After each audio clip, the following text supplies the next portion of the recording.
네, 이건 전체 공개로 제작했던 영상인데 회원분들한테 간략하게 요약해서 정리해 드리도록 하겠습니다. 우리가 계약서를 쓸 때 있잖아요. 부동산 계약서를 쓸 때 그때 토지랑 건물 그리고 이 건물 안에서도 주택과 상가가 있다는 거죠. 이걸 명확히 구분해서 기록할 수 있다는 거예요. 원칙은 구분하는 게 원칙입니다. 근데 그게 없다면 소득세법이나 부가세법에 따라서 그 안분 비율로 안분한다는 거예요.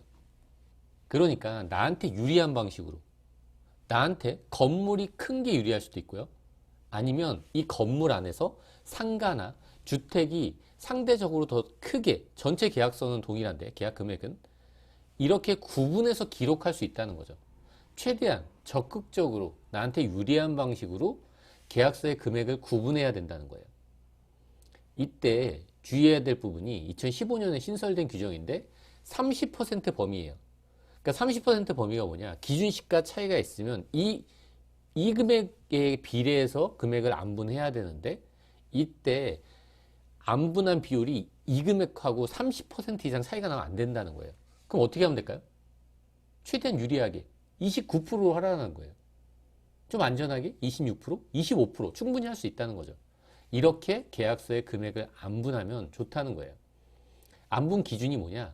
기준시가거든요. 근데 이 기준시가가 시가표준액이랑은 달라요.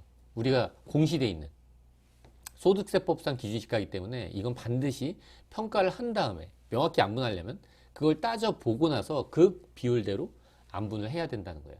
안분하고 나서 나한테 최대한 유리하게 29%로 만드는 거예요. 계약서를. 그렇게 충분히 할 수 있겠죠. 그리고 이게 아주 중요한 게 앞으로 주택과 상가예요.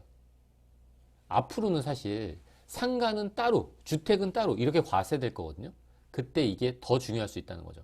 왜냐하면 같은 층, 면적은 동일하다고 하더라도 금액을 나눌 수가 있다는 거예요. 세법상 기준시가는 1층과 2층이 똑같은데 나눌 수 있냐? 나눌 수 있다는 거죠. 왜냐하면 상가가 가치가 더 높잖아요. 일반적으로. 1층 상가인데. 그러니까 상가를 더 높일 수도 있고 반대로 상가를 더 낮출 수도 있고 그런 계약 레인지가 30% 아니면 충분히 가능하다는 거죠. 계약서에 기록돼 있다면. 그렇기 때문에 이 계약 금액을 명확히 구분해서 나한테 유리한 방식으로 따져봐야 되겠죠. 양도세일지.